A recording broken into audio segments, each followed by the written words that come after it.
Good morning, good afternoon, good evening, whatever part of the world everyone's in. Welcome to today's NACD Texas Tri-Cities webcast on the SEC's enhancement and standardization of the climate-related disclosures for investors. As everyone knows, on March 6th, the SEC approved a landmark rule on climate-related disclosures, but it removed or diminished hotly contested elements of it, including no longer requiring Scope 3 greenhouse gas emissions. The SEC did require larger public companies to disclose Scope 1 and 2 emissions where material. It also requires information from some companies on carbon offsets, transition plans, scenario analysis, and internal carbon pricing. By its ruling, the SEC made clear it views climate risk as financial risk. So to discuss these developments today, I'd like to welcome my three fellow panelists, who I will ask to introduce themselves in a few moments. My name is Barbara Duganier. I'll be the lead panelist for this event. I'm a board member sitting on two public companies in the US, one public company in Europe, and two private company boards, as well as the board of NACD Texas Tri-Cities. Today, we'll cover in more detail the long-awaited SEC rules on climate-related disclosures, nearly 2 years in the making after proposing its climate disclosure rules and reviewing an extraordinary 24,000 comment letters. The SEC voted 3-2 to approve a requirement for registration to disclose some of the information I mentioned previously. Recommendations in the rule align with the Task Force on Climate-Related Financial Disclosures. I think it's important to note that today's conversation is about compliance and risk and the new rules. However, it's also important to note that companies should not lose sight of appropriately articulating the company's climate strategy, whether that be the revenue opportunities that come from new products and services or effectively capitalizing on the energy transition and government incentives as appropriate, managing costs by reducing waste and water consumption, loyalty from employees and customers based on messaging, and the value of integrating climate considerations into the way the business is managed. I'll begin by asking my fellow panelists to introduce themselves and tell us a couple things: what they do and their connection to the SEC climate rules, and secondly, what they were most surprised by when the new rules were finally issued on the 6th. I'll start with Jan, then Maura, and Nichole. Go ahead, Jan. Thanks so much, Barbara, and it's just a pleasure to be with everybody today. I'm Jan Walstrom. I'm a Senior Vice President in Jacobs Solutions. I lead our Office of Global Climate Response and ESG, which was started a number of years ago to lead our company strategy related to accelerating climate response for our clients. I also have a role in leading enterprise risk management. And so under both of those roles, I have intimate responsibility to lead our corporate sustainability team and lead with our business partners' efforts to serve our clients in response to the climate challenge. What was I most surprised by? As a large accelerated filer, I was not surprised that Scope 3 was removed from the final rule, but I was surprised that Scope 1 and 2 have a materiality threshold that has to be dealt with. Hi, everybody, and thanks for having me today as well. My name is Maura Hodge. I am KPMG's ESG audit leader. My background is in financial statement audit, and I'm an audit partner, but I've also been doing ESG assurance and reporting since 2010. It was a bit of a nights and weekends job for me for a long time, and now I spend all of my days really tracking the new rules and regulations around ESG reporting and translating all of that technical jargon and standards into practical and tactical ways that companies can implement and actually find value in the compliance exercise that they're going through right now. The thing that surprised me the most about the rule, actually there were two things. One, as an auditor and an assurance provider, the timeline for which assurance is required, which is not until 2029 for large accelerated filers, was a big surprise. But I was also surprised that the 1% threshold was retained, even though what it's applied to is very different. The fact that there was still a bright line left in the rule was a bit of a surprise to me as well. Okay, thanks, Maura. Nichole? I'm Nichole Schreiner. I am Director of Technical Accounting and Controls at Constellation Brands. So what I do, again, I'll borrow from Maura a little bit. What I do for my day job is very accounting and reporting focused. Our group is responsible for making sure that we understand any new accounting or reporting rules or standards, figuring out how to implement them, dealing with complex transactions. There's also a portion of what we do that's really focused on making sure that as a company, we have the right processes and controls to handle anything that we have to report. So I've been involved more and more with all things ESG related over the past couple of years, as we do some voluntary reporting already as a company.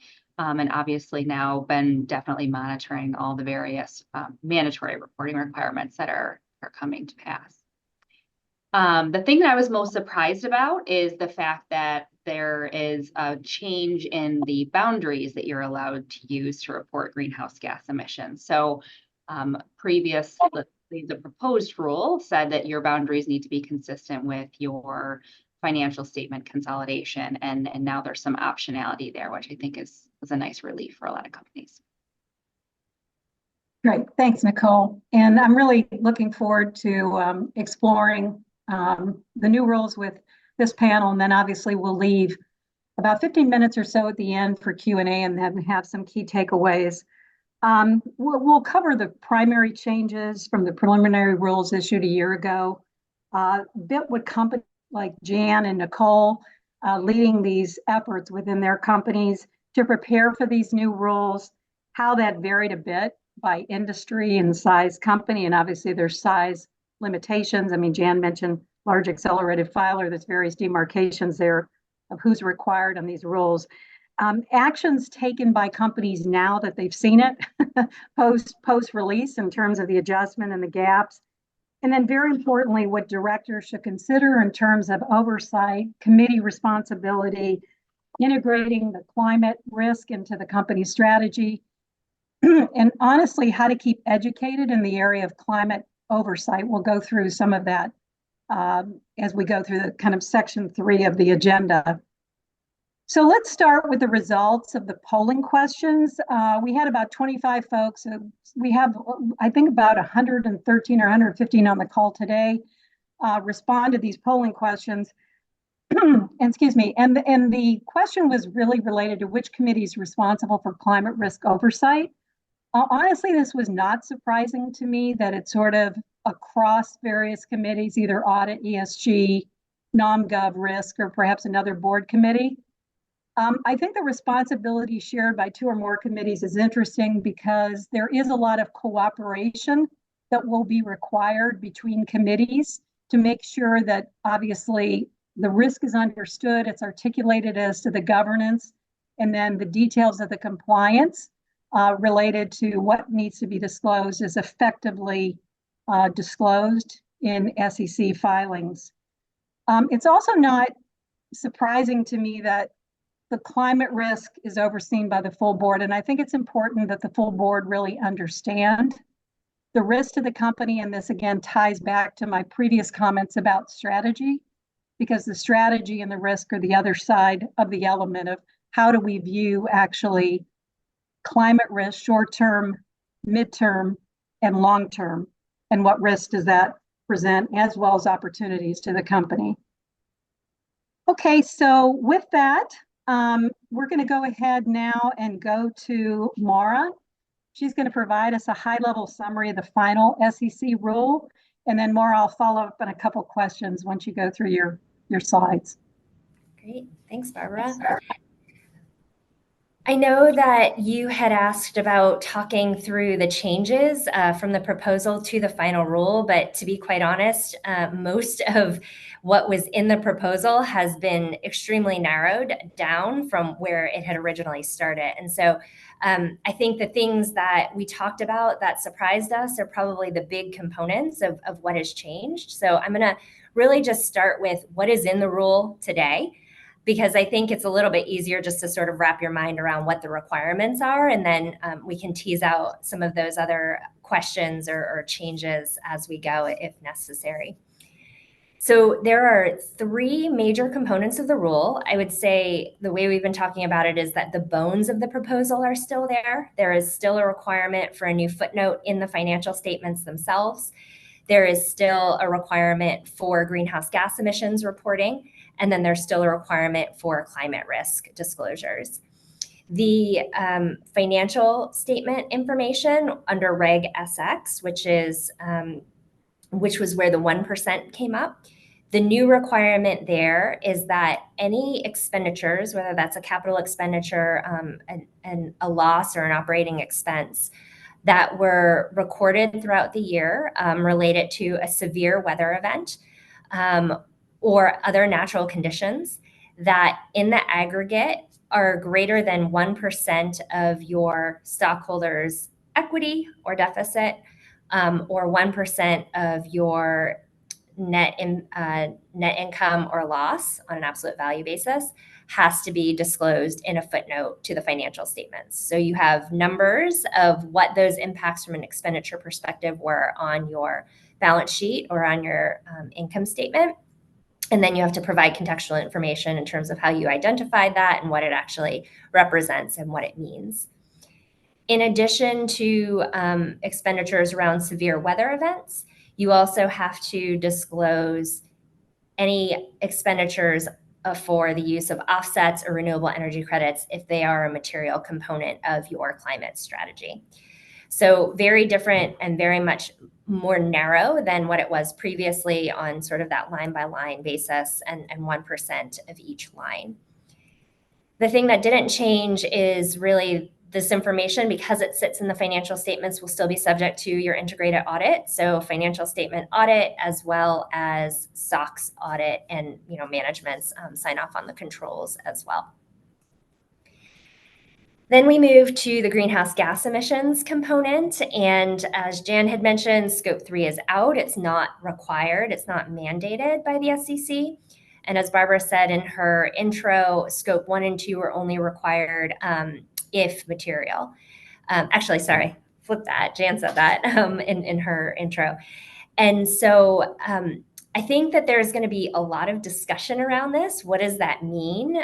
Many companies who have been reporting their greenhouse gas emissions inventory for a long time have shown that scope 3 emissions tend to be somewhere between 90 and 95% of the overall inventory. And so if you take it from a strictly quantitative perspective, scope 1 and 2 were never going to be material anyway. So there is some language in the rule about how we need to think about scope 1 and 2 from a qualitative perspective, thinking whether or not you have set targets and goals for your company around greenhouse gas emissions, and therefore scope 1 and 2 are clearly material, and scope 3 actually may be necessary to be disclosed as well to evidence your progress against those targets and goals if you have to disclose those as a part of the climate risk disclosures. So there are a number of different things that you need to contemplate in terms of whether this information is material and whether you need to disclose it. I would also contend that if you're already disclosing it for other purposes, it's a question of why the SEC could ask the question of why it's not in your 10K. And then the third area, which is I think probably the most complex, is the climate risk disclosure component. And so these largely follow the TCFD framework, risk management, governance, strategy, targets, and goals. But really the crux of the disclosures that are required is the identification of material climate-related risks.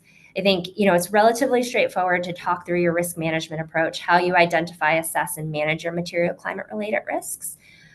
Also relatively straightforward to disclose the oversight by your board and management, including management expertise around climate. So those are kind of the two that are base that have to come in the first year, but I think most companies are doing some level of disclosure here already. But I think the harder part, where a lot of companies either have not started or probably need to sharpen their pencil a bit, is around the disclosure of climate-related risks, specifically the physical and transition risks that materially impact or are reasonably likely to have a material impact on the short and long term for the company. And Barbara had mentioned this, and really I think a lot of what we're talking about and when we start to build out our disclosures needs to be anchored in that risk assessment initially. And then from there, it's really a disclose if. So if you are mitigating those risks in some way through climate risk mitigation or adaptation, you have activities that you're undergoing to try to prevent or reduce the speed at which these severe weather events are occurring, or climate change is occurring, then that needs to be disclosed. If you are using, or if you have a transition plan, scenario analysis, internal carbon pricing, you would need to disclose information around those areas. And then if you have set a target or goal, or are using offsets or RECs, then you would disclose that information. You can see all of the little colored gears. Hopefully you can kind of see how it matches up. There are some safe harbors for this information. There is also a quantitative requirement to actually discuss the monetary impacts of your climate risk mitigation and adaptation activities, your transition plan, as well as the meeting of any targets or goals 1 year after your initial requirement to disclose. And so those are all things that really need to be taken into consideration.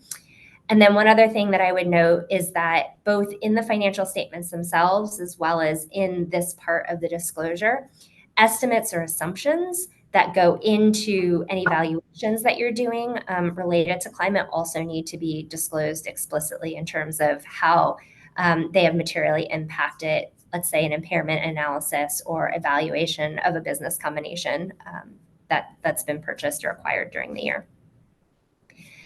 The next slide gives a highlight of the timeline that we're looking at in terms of implementation. But the point is that actually timeline implementation is very complex.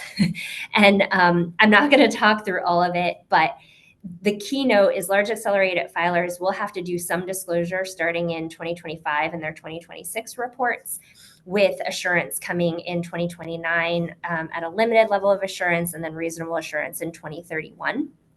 And 2025 is really just your climate risk disclosures and the financial impact. And then 2026 is scope 1 and 2 emissions that would be required. And then everything else is kind of phased out after that for other filers. Smaller reporting companies and emerging growth companies actually have 2 years for compliance with the disclosure, and then actually do not have to disclose greenhouse gas emissions at all. So just know that it's very complicated, and it's very much driven by the type of filer that the company is. And then the next slide, we really have to talk about in the context of all of the other standards that are out there. The SEC, you can look at it and say, oh, it's been watered down, it doesn't require anything, and therefore my company doesn't really have to do anything. I mean, we're just going to say nothing's material. The climate risks aren't material to our business. We don't have a strategy around it, and greenhouse gas emissions aren't material because all we have are buildings everywhere. And severe weather events haven't impacted our business.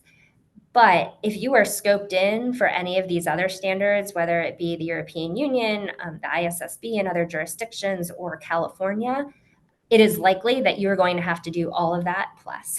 So the primary difference with the SEC compared to the other standards is that financial impact footnote that will be required, the 1%. But outside of that, everything else is required by the other standards. And so I think where the rub is actually going to be from a board level and from an oversight level is trying to find that balance of what is material from an SEC perspective versus all of the stuff that you have to disclose anyway publicly for these other standards, and what comes into the 10K and what can stay out. How do you draw that line? How do you assess that materiality? Is it appropriate to not put it in your K, even if you have 150-page CSRD report out there? So that's the breakdown of the rule. That's great, Maura. Thank you. You take something that's 886 pages or so and make it very digestible. So thank you for that.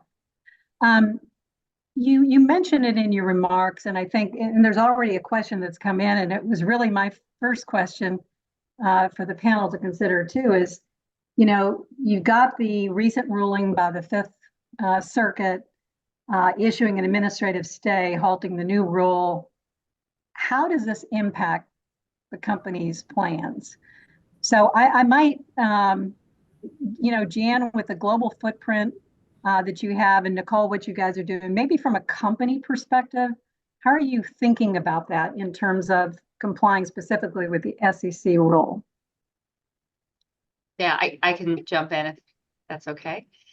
So Constellation Brands is a beverage alcohol company. We do have operations outside the US. Actually, a good majority of our operations are in Mexico. We have operations in Italy. We have operations in New Zealand. Given our legal entity reporting structure, although the only operating companies that we have that technically are in the EU are in Italy, given our legal entity structure, we're subject to all the EU reporting requirements. So as Maura mentioned, if you have any sort of footprint in any of those other jurisdictions that were mentioned, or if you do any business in California, which as a beverage alcohol company, of course we do, you're going to have to prepare for that. So we've definitely been sort of trying to make sure that we're continuing down the path of CSRD preparedness, but also looking at what's going to be different from an SEC perspective. And it really is that financial component that we mentioned. That's definitely, there's a big difference between the two. So for us, that's a big body of work. And it's something that, we're not planning to slow down on, because we believe that the information will be required in one way, shape, or form at some point. And so we're getting a lot of questions just internally of others that are not as close to things. People see headlines, right? Does that mean we can wait? Do we have to do this now? And the answer is no. We're just kind of continuing along the path to make sure we're prepared. Great. Yeah, I can build on that, Barbara, if you'd like. We're very similar. So Jacobs is a global multinational company, so we're in 40 major jurisdictions around the globe. So we have significant footprint in the UK, in the broader EU. And then there are other jurisdictions that are deciding to do their own thing as well, like Singapore, Australia, Canada, to name several others. And so we've really approached this, even since the first day that the SEC put out the proposed rules, as an integrated approach to, let's look at the broad landscape. Let's look at all of those requirements. And if we skate into the world and think about CSRD and what that's going to mean for us, and now with California and how that shapes a few things here inside of the United States, if we model that for ourselves and now layer in the financial disclosures specifically because we're a US publicly traded company, now we actually have the landscape that we need to think our way through and really assess, integrate, and navigate with our partners across the entirety of the business.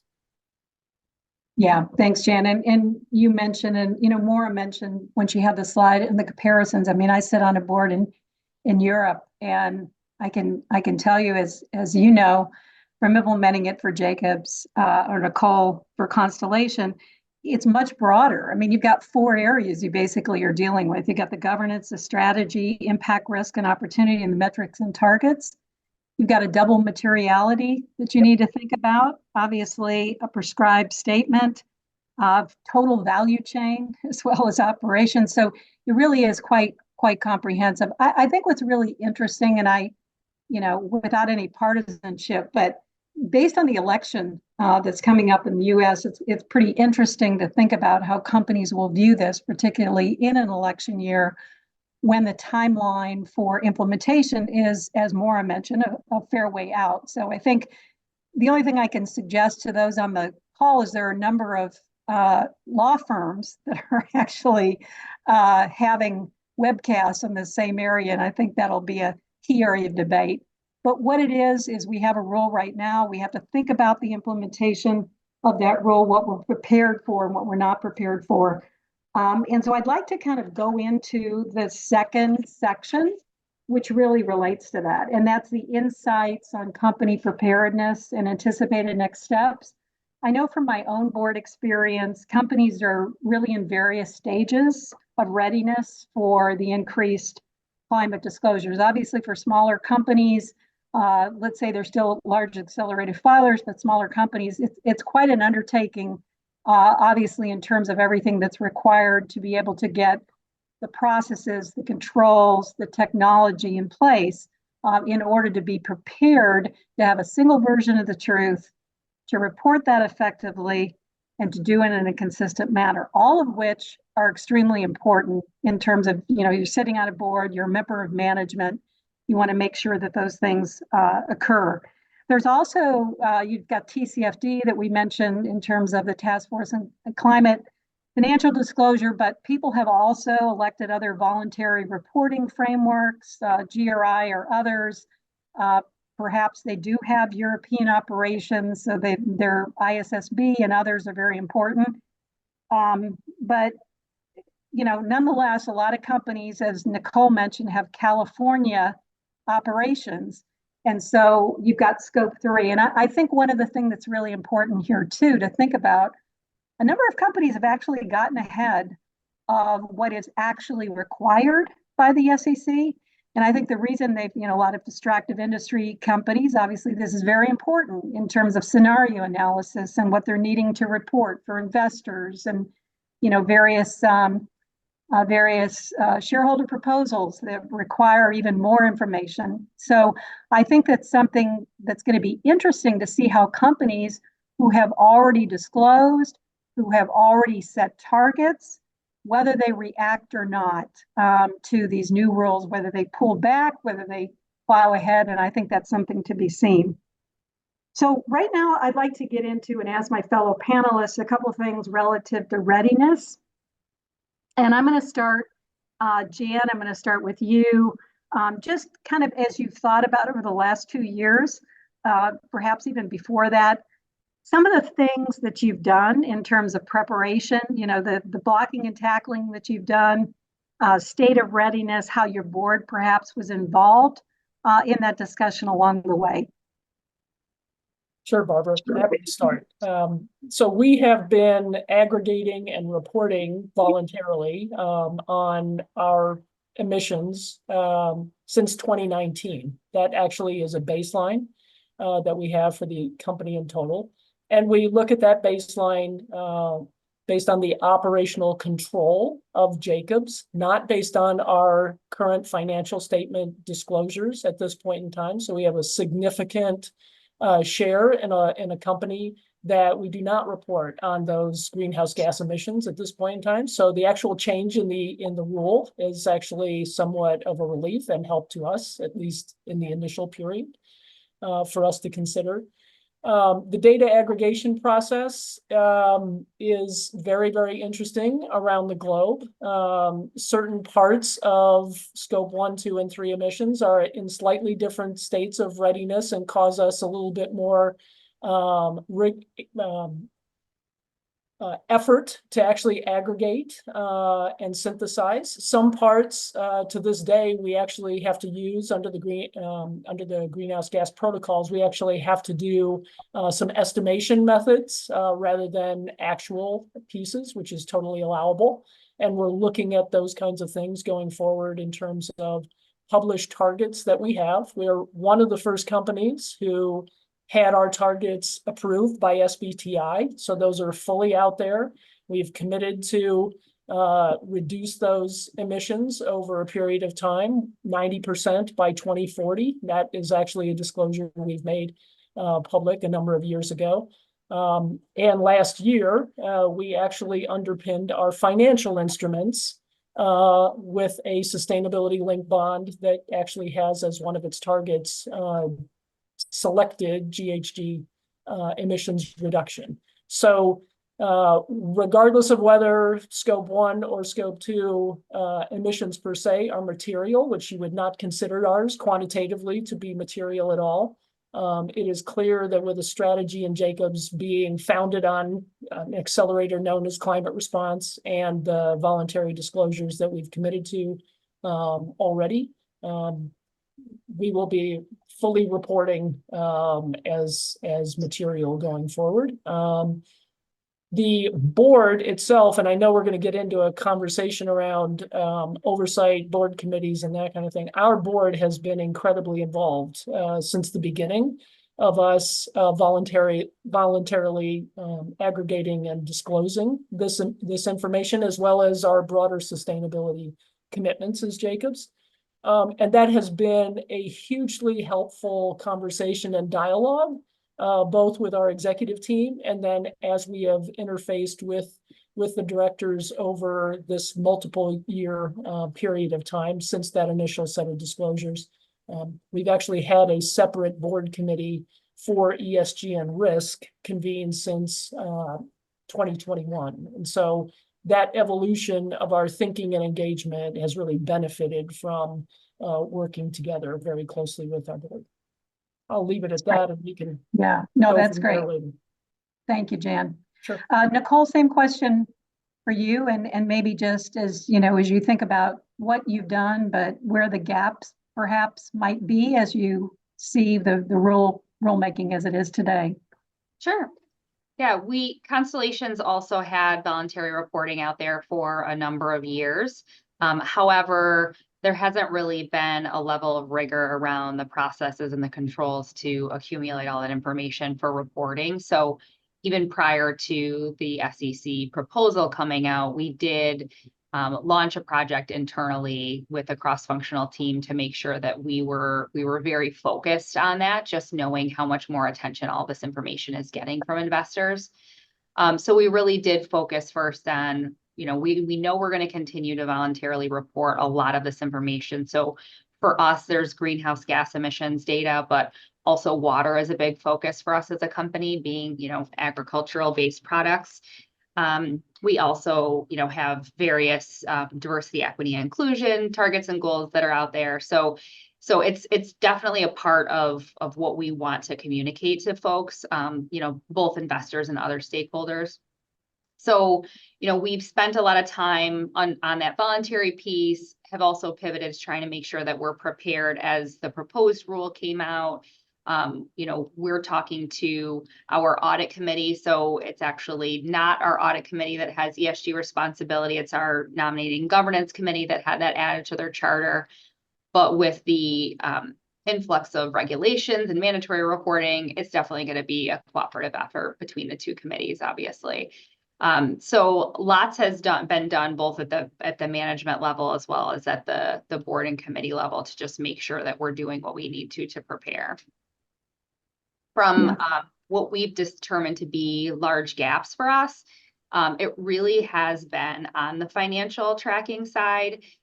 We've been working towards making sure that we have the information to understand what investments we're making and what impacts they're having on our targets and goals.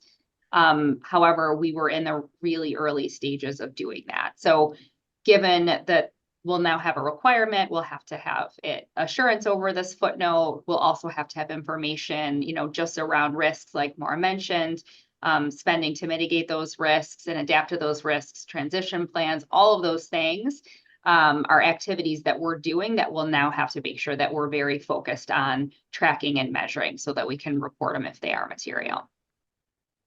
Great, thanks, Nichole. And Maura, I just ask you, you're looking across a number of companies. I'm sure KPMG is on their speed dial in terms of what they need to do in compliance. Where do you expect to see probably the more significant gaps as companies are ready for disclosures now under the final rule? Yeah, I think the sleeper issue is kind of the last thing that Nichole mentioned, which is climate-related risks and fully identifying them and understanding and really quantifying them for the organization. It's been interesting because when I read 10Ks and sustainability reports, the communications can be so different. And so I was just going through one recently where the whole premise of the business is really built on the fact that severe weather events actually generate more revenue for the company because their products get sold in those situations and in those scenarios. But then in their sustainability report, they're talking more about the investments that they're making in products that will respond to the energy transition. So, battery storage and EVs and generators that use natural gas as opposed to diesel, and sort of what that shift is.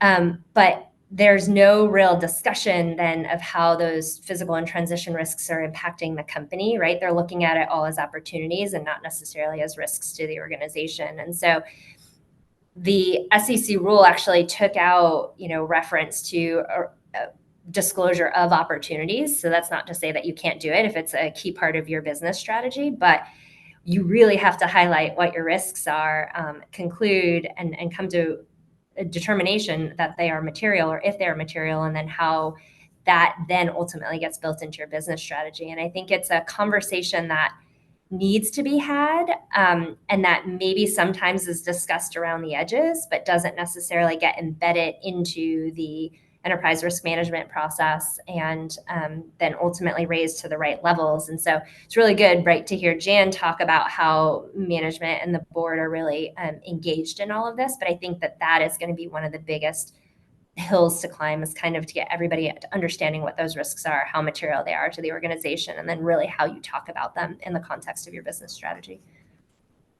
Yeah, no, thanks for that. And I guess, there's a couple really interesting issues I've seen just in discussion on my boards. One is making sure you understand the people in the room's perspective on climate anyway, because there can be very broad perspective. Climate, how real it is, how meaningful it will be, short, mid, and long term. I think that the second thing is just a typical issue with ERM is being able to get out of that 12 to 18 month period and look longer term. And clearly, as you think about climate risk, obviously you've got some impending, physical risk and storms and fires, and they're all getting worse. And we have crisis preparedness, and we think that we'll be fine, enacting that. But you get out to a longer term period, how it's going to impact our operating footprint. Where do we have things that are on the various coasts or in the line of fire, no, pun intended for some things, but how do we really deal with an evaluation of our operating footprint on a longer term basis in terms of the physical risk that climate represents? On transition risk, and Maura, you mentioned it. I mean, with my board, it's all energy related. It's usually about the energy transition. How do we really think about our ability to either have products and services that serve energy transition, or do we feel we're going to be disintermediated as a result of that? Again, it's a longer term conversation, and there's a lot of factors that are at play. So it's being able to really get a clear picture. It kind of goes back to the first point I made, which is get a really clear picture. What is your climate strategy for your company? And then how do you evaluate the risk associated with your strategy, whether it be a big change from where you think you are today or small changes along the way? You have to think in a longer term. And I think that's always challenging in terms of doing that. Barbara, can I ask you a question, actually, just on that? Oh, that's not fair, Maura. No. Well, you talked about, your climate risk strategy, but how much is that, or should that be separate and apart from the overall business strategy? Like where is it like appropriate to think about it as like integration versus something that's on a standalone basis? Well, I think, it all starts with a messaging around it. I think it's all separate, and it's all, for example, some companies started in compliance, and that's where they still are. And now they've got to bring themselves up to how does this really impact our risk and where the company is going and how we think about the company in a longer term. If you're always stuck in the compliance, you haven't really elevated yourself to that. So I think it all has to be integrated in a story, in messaging, how you think about the company and various, investor perspectives, how you think, including the talent of the company, right? How is that picture going to change? So I don't think you can separate them. And I really think about, strategy, climate strategy has to fit into your overall strategy of your company. Risk related to climate has to fit into your assessment of your ERM. They can't be separate. They're a component.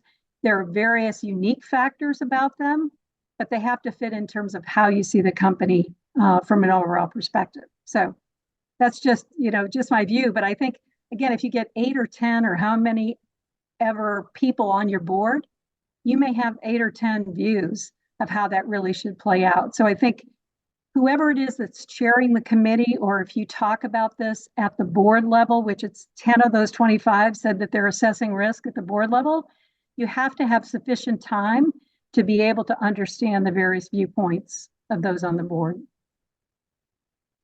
Barbara, can I add to your answer? Because I think it's really, I think this is an essential issue here, and I think this is actually a management issue significantly as well. When I said that Jacobs has incorporated climate response as an integral part of our company strategy for the last 3 years, that's been great, and that's how we go to market, and that's how we add value to our clients and look at it from a business value creation perspective for them and for us. But we also actually have to incorporate that into how are we as a corporation going to go forward and engage with the going forward thinking of evolving this company from a business continuity perspective and an overall growth perspective. And it is that transition in discussions with management, and then again with management with our board, that I actually think that what the SEC rule is going to cause is going to actually help that conversation get unlocked sooner rather than later, because it's been one that we haven't really gotten across the transom yet necessarily from unlocking and integrating that, even in a company that's been dealing with this way for a couple of years.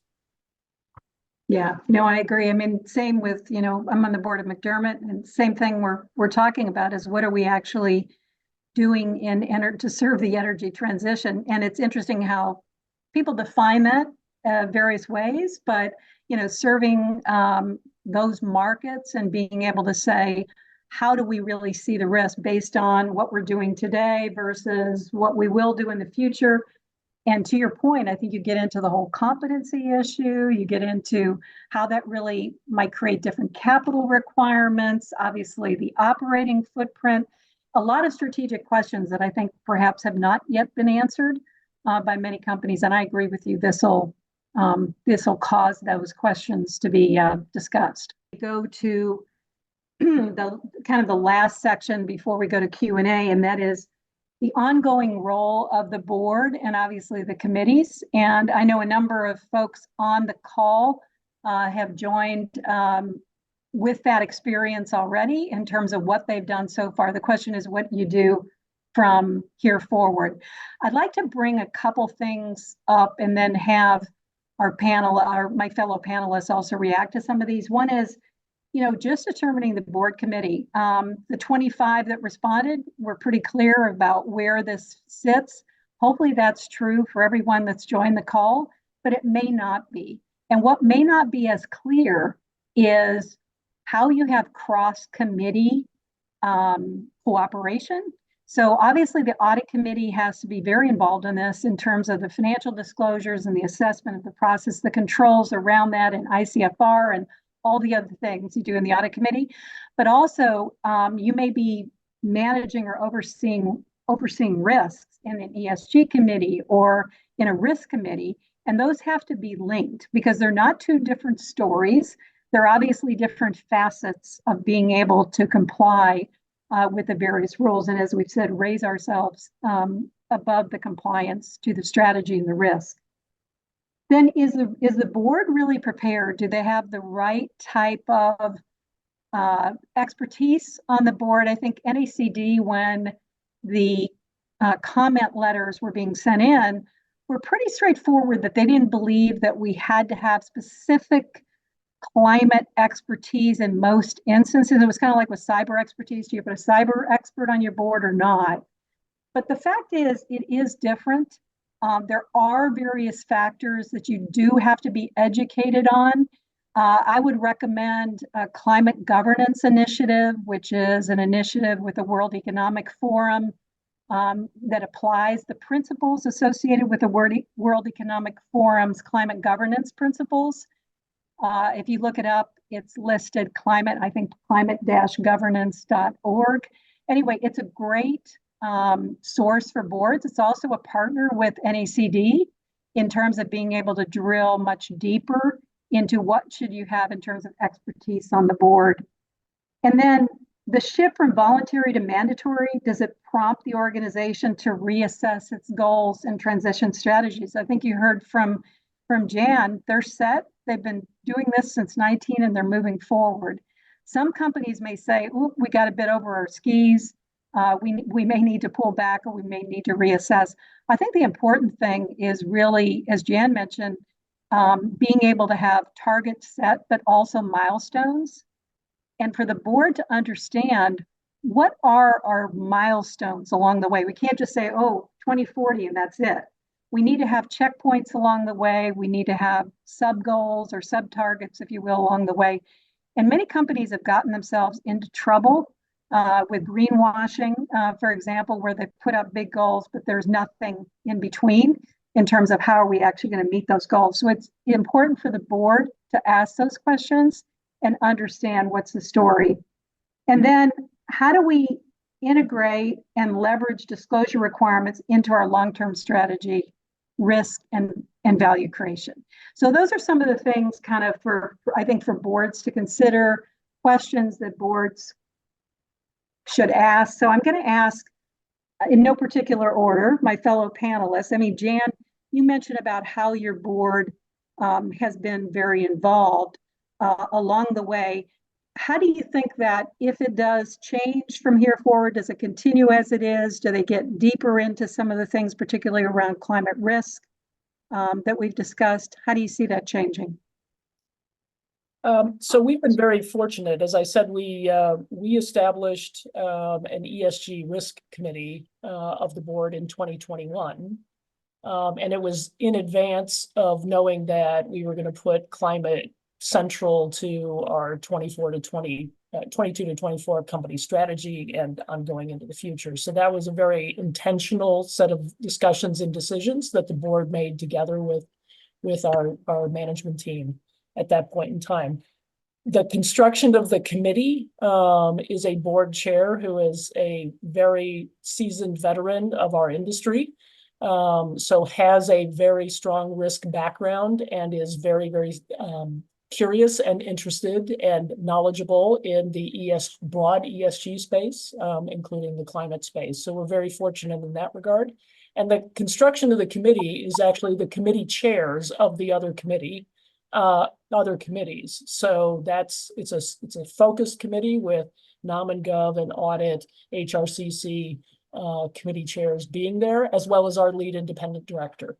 Now, the interesting thing that has occurred over the 3-year period of time is that actually our whole board ends up deciding to go attend the committee meeting. And so while it's focused from a governance perspective around that committee, the engagement by the full board is routine to be informed and engaged and knowledgeable in the discussion. So that's actually been over the course of the past, I'd say, 1.5 years, that's where it's evolved to. And that's been a really meaningful and helpful, constructive process for us.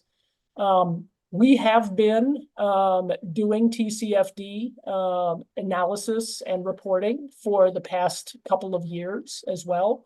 Given the business that Jacobs is in, doing that TCFD reporting is a very, very interesting and dynamic thing to go assess. We have some additional work. You asked about our gaps. We have some additional work to complete that out for the client sectors and markets that we play in, because that's where our significant risk really is for the going concern of the company. How are we going to continue generating revenue as a professional services firm, largely?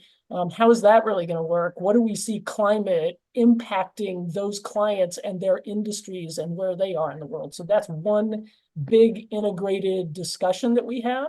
And so the board has been exposed to the climate risk conversation so far. We have some work to do to integrate that with the broader enterprise risk discussions to integrate that more fully. But I think we're in a good place there. The other piece for us that will inevitably occur as we think about fully integrating this to the next iteration of the strategy going forward, is where does M&A come into play for us? And how do we purposefully and intentionally integrate these kinds of assessments into that due diligence process, so we understand who we might be considering acquiring? Where is their footprint? Where are they located around the world? What kinds of jurisdictions are they going to be succumbing to from a reporting perspective, as we think about that in this timeline, especially this near and midterm timeline? And then, Barbara, to your point, what's that longer term timeline we want to integrate all of this into over the course of time? Yeah, that's a really interesting point you just made, Jan, on M&A, because I suspect your due diligence has changed as well in terms of understanding that element, what they've done so far, the messaging they have, the controls, everything all the way down. Yeah, so that yeah. is very significant and increasing. Absolutely. So Nichole, maybe some thoughts from you, same question relative to how your board has been engaged, how you see that engagement here forward. Perhaps just tell us a little bit too about maybe any expertise or sort of things that, elements that you could see perhaps increasing on the board now that we've got the this rulemaking.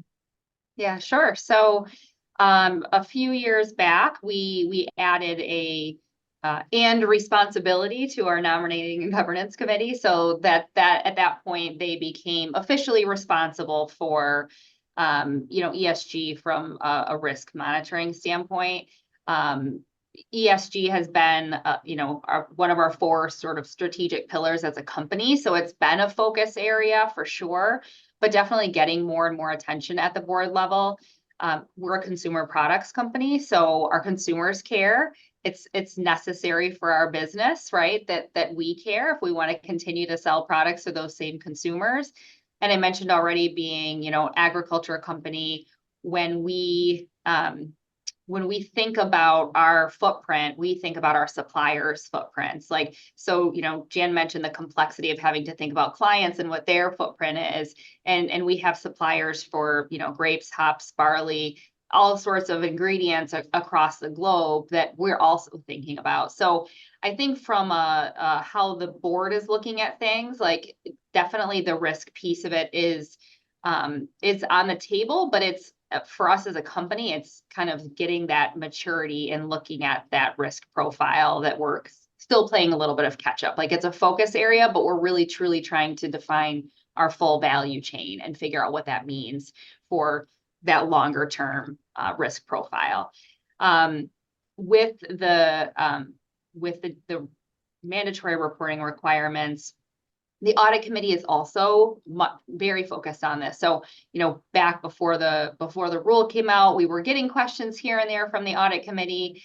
Then the proposed SEC rule came out, sparked some more questions. So we've been in regular communication with the audit committee to try to make sure that we're communicating how we are preparing from a reporting standpoint.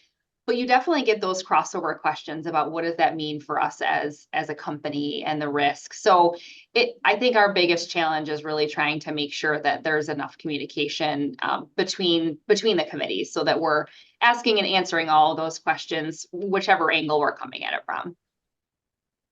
Yeah, and that's not necessarily something that comes easily, because some companies that I've been on the board of, their charters actually call for cross committee cooperation. I mean, they may call it out. Like, one of the areas I've seen that is particularly related to technology, like SCADA systems, maybe overseen by a different committee than perhaps some of the financial systems, like in the audit committee, but you may have an HSSE committee that oversees SCADA. So things like that may be called out. Other things may just be course of business. So I think in this case, when you got something new like this, it was the same thing for cyber. I think being able to really understand and articulate. So, I mean, you don't have to have it in the charter, but just so everybody understands where the responsibilities and accountabilities, and that calls for all the way from the management to the board, to the committees, so you don't drop anything.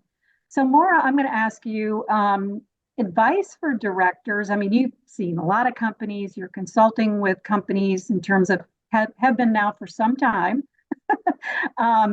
What are you seeing? What's kind of the best advice you can give the directors?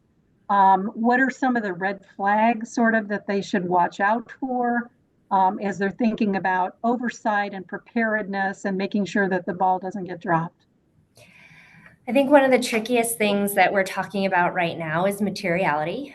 Particularly with CSRD, there's the concept of double materiality that you mentioned, which is very different from SEC materiality. Even though we are talking about financial materiality under CSRD, still not quite the same. And so there's going to be a lot of confusion, I think, across the board at management level, at the board level. And so having robust discussions around that, really digging in with the legal team, with your auditors, with the accountants, and trying to understand that landscape, and then being able to put all of the different pieces of the disclosure in the right bucket so that you're saying the right things at the right time, I think is one of those areas that will need some attention in the near term. The second area is really going to be around financial impact. Some of you may have been involved in this. I know we as an audit firm, it's been raised to us, but the past 3 years, there's been an organization that's been issuing a report called Flying Blind, and just a lot of criticism of companies for not incorporating into their estimates and assumptions consideration of climate, and then criticism of the auditors for not calling that out as part of their CAMs and as part of the work that we do. And historically, the argument has been, well, all of these things are relatively near term. The methodologies aren't built that way. The curves aren't built that way to consider all of this information. And therefore, we haven't raised it. And that's why it's not currently being disclosed. I think with the SEC rule coming into play and a brighter light being shown on estimates, assumptions, the potential use of scenario analysis going forward by organizations. As an example, if you're talking about what does your long-term strategy around products and services look like, and you're doing a scenario analysis to say, we're going to make an investment in this area and we're going to start building out a product line here and revenues are going to come from that product line. When you do evaluation for an acquisition or an impairment analysis, you look at future cash flows of revenues. If you have a mismatch in terms of those revenue projections, that could be an issue, right? And so those estimates and assumptions for your scenario analysis are going to have to be disclosed if they're material in the front half of the K, and then the expectation is that will flow through any financial impact, whether it's directly related to the scenario analysis or not. And so there's an area that I would flag for audit committees and the financial review, the financial statements, and the financial reporting in general. That's great. Yeah, I mean that valuation issue can be a big one, right?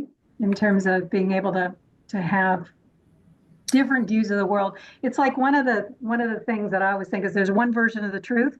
Now it's all about estimates and judgments, but they need to be consistent.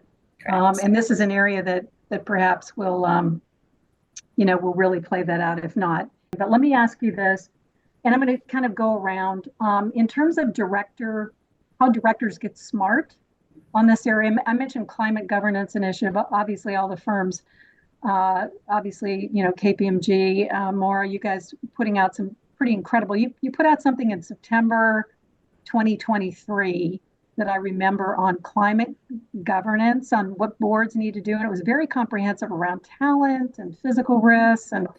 But maybe kind of go around, I'll start with you, Maura, in terms of how can directors be educated in this area? What are some of the things they should be thinking about? Well, two of the tools that I would mention, and this may be what you're thinking about, Barbara, is we've actually developed handbooks for climate risk in the financial statements and for greenhouse gas emissions. And so they mirror what we have put out for business combinations and leases and revenue and things like that. What I like about our climate risk in the financials handbook is that it almost can serve as a checklist for you to address some of those risks that I was talking about, but it does give you some of the basics in terms of what is physical risk, what is transition risk, how do I think about it. Similarly, on the greenhouse gas emissions, it lays out what are scope 1, 2, and 3 emissions, what could the sources be, what are emissions factors, but then it goes into a lot more detail as well in terms of how to apply it. So probably more than boards need, but certainly good places, things to share with management and sort of looking at the executive summaries to get, high level considerations.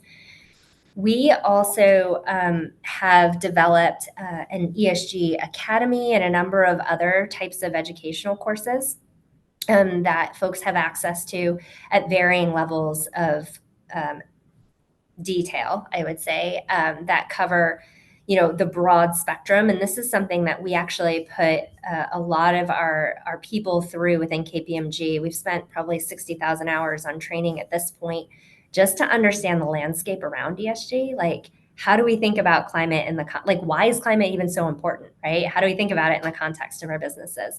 What does sustainable finance mean? What are some of the tools that are being used? So thinking about what those hot topics are, or kind of the buzzwords, and then understanding what they mean and finding material and training around them. Like, what is a transition plan? What does that even mean? What is a scenario analysis? There's a lot of words out there. There are a lot of different definitions too, but they all have to be applied. So, getting that baseline understanding is really critical. Yeah, and there's a lot of acronyms too, which you got to keep going back. You made me think of something too. I mentioned the Climate Governance Initiative, but a publication that I read is Environmental Finance, and it's pretty interesting. It's really all about things that are being done in terms of financial. Jan, you mentioned bonds, but various elements around the world in terms of who's investing in what, and where are some of the project finance that's going on. And that I find it's interesting because it's all at the end of the day linked to economics in some way. And so it may be a little bit too much, right? But it informs you of things that are going on around the world. So Jan, that's another thing, Barbara, just real quick, there are so many tax opportunities now, particularly in the US, that you can take advantage of. And, they're structured very complexly because that's what we love to do. But you can get cash out from a lot of these structures today to be able to support your initiatives as you go. And so being creative about financing, I think that's actually it's been a big hole in a lot of sustainability programs up until recently. And I think it still exists, which is that sustainability professionals have not necessarily had the ability, the bandwidth, the capacity, or even the methodologies to be able to understand what the return on investment is in a lot of these areas. But we're starting to be able to see that now, both because we have more carbon taxes, we have more tax incentives, and there's just more data available. Yeah, no, absolutely. I've never seen anything. I mean, I serve on the board of Pattern. Now we're building what's the largest infrastructure project in the Western Hemisphere, which is a wind farm, 3.5 gigawatt, and a transmission line to deliver wind energy to California and Arizona.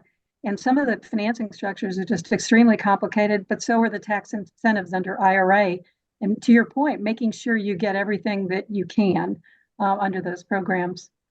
So Jan, obviously you got a great relationship with your board. You've been bringing them along and they've been, involved in this from the get-go. But any advice to these directors in terms of maybe ways they can educate themselves, or maybe things you're using with your board or you're using yourself in your group?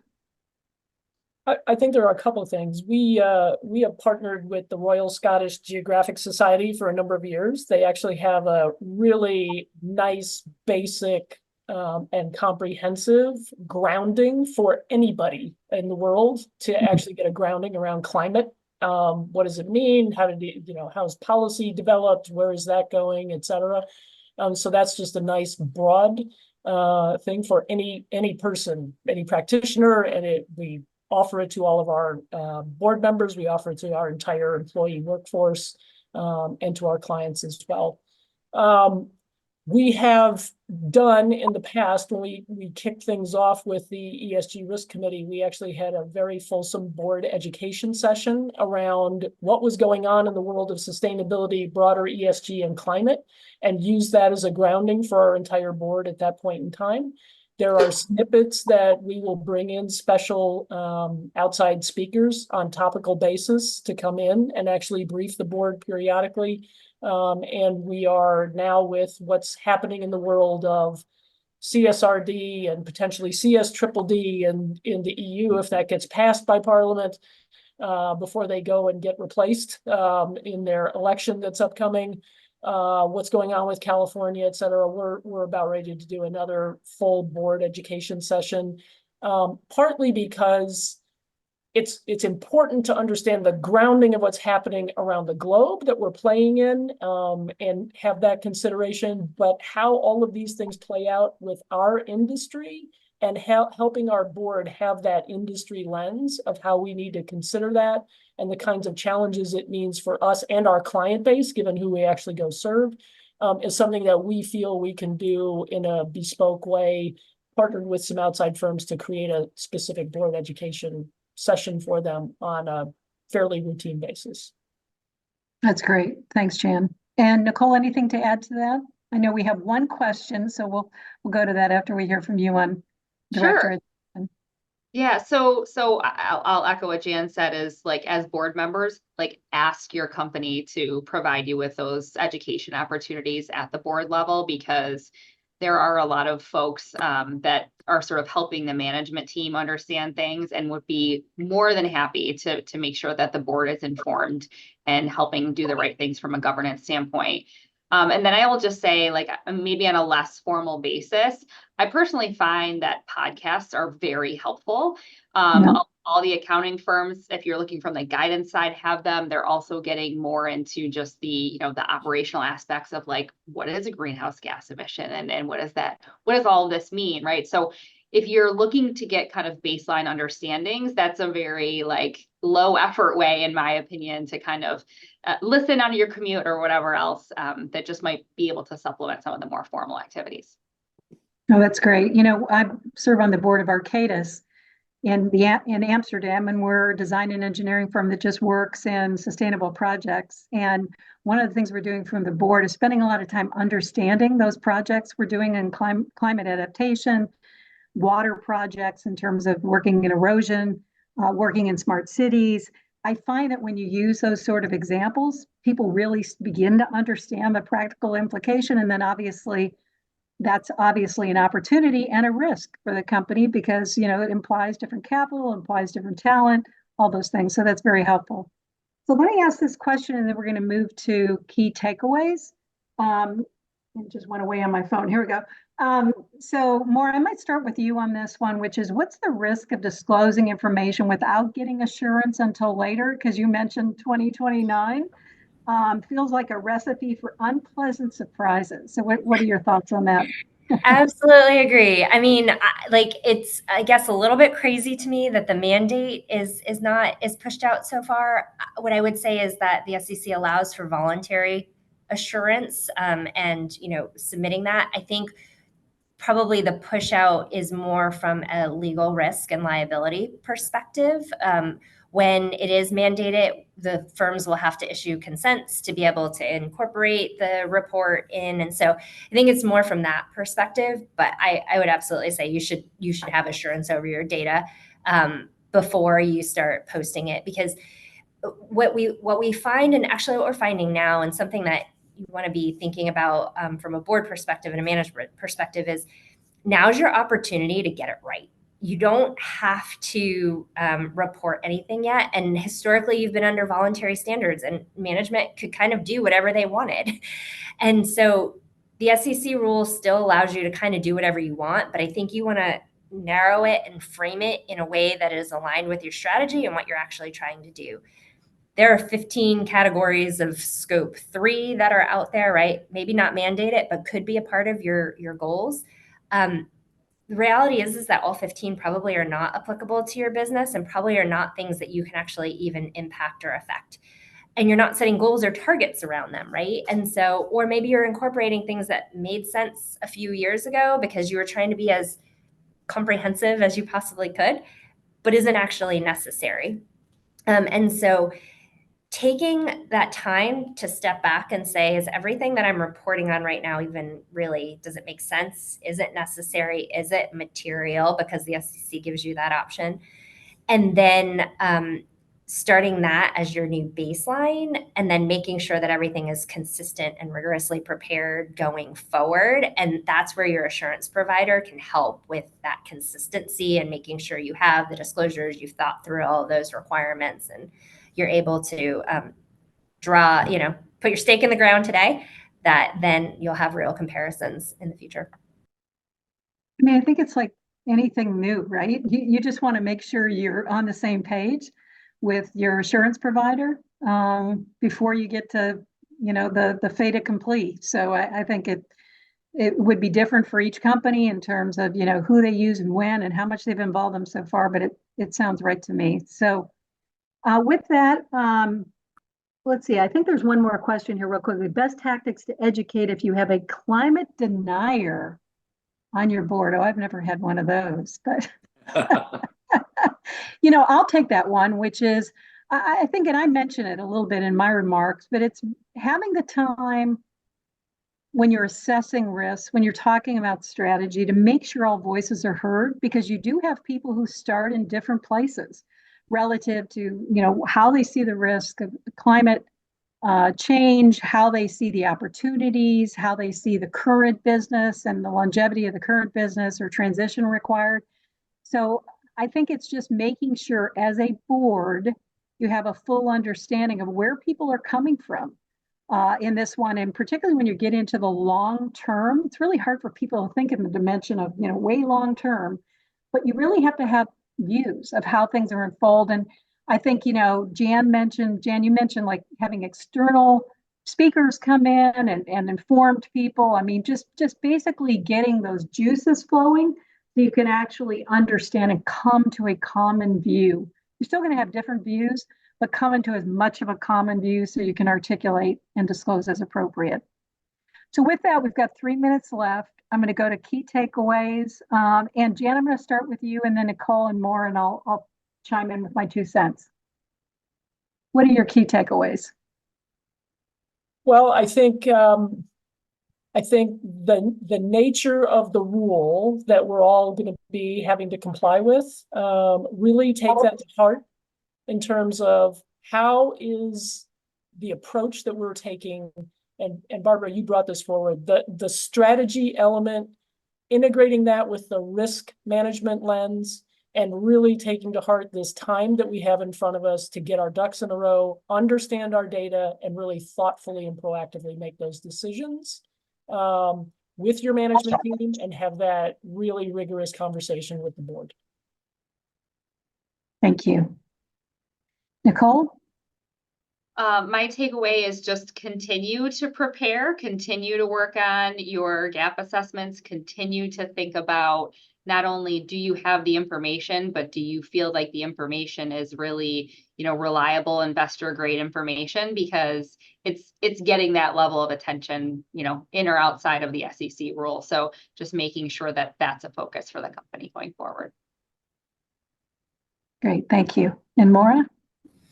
I think you've said it multiple times, Barbara. This is about long-term considerations. When I started in this space, we talked about sustainability with the goal of how can we make business sustainable over the long term. And I think we are finally starting to shift that conversation more. I can't tell you the number of controllers I still talk to that give me pushback and say, our analysts aren't asking us questions about ESG, therefore investors don't want this information. And I think, there's still a bit of this sort of push and pull, but I think the more that we can talk about the fact that there are real risks that are going to impact our businesses that we need to be planning for today, even though they might not manifest for another 10, 20, or 30 years, that's the whole purpose of this compliance exercise, which then brings it back around to what are our strategies of today to make us be able to be a valuable company, 10 years from now. Yeah, and I agree with everything that's been said. I think, also understand as a board member the messaging the company has around this whole area. And if you can't understand it, your investors won't either. it's not just about the compliance. Compliance is critical. Compliance can get you into trouble if it's not done right. But just step back from it and really ask the questions and understand the messaging. And then make sure, that you ask the questions around, are the people, process, and technology in place for us to actually to be able to comply? Even the timeline is a bit extended, it'll go quickly. And plus you have, EU and you have California and others. So anyway, I wanted to say how pleased I am to have spent time with the three of you. Thank you so much for all your wisdom. And thank you for all that have joined.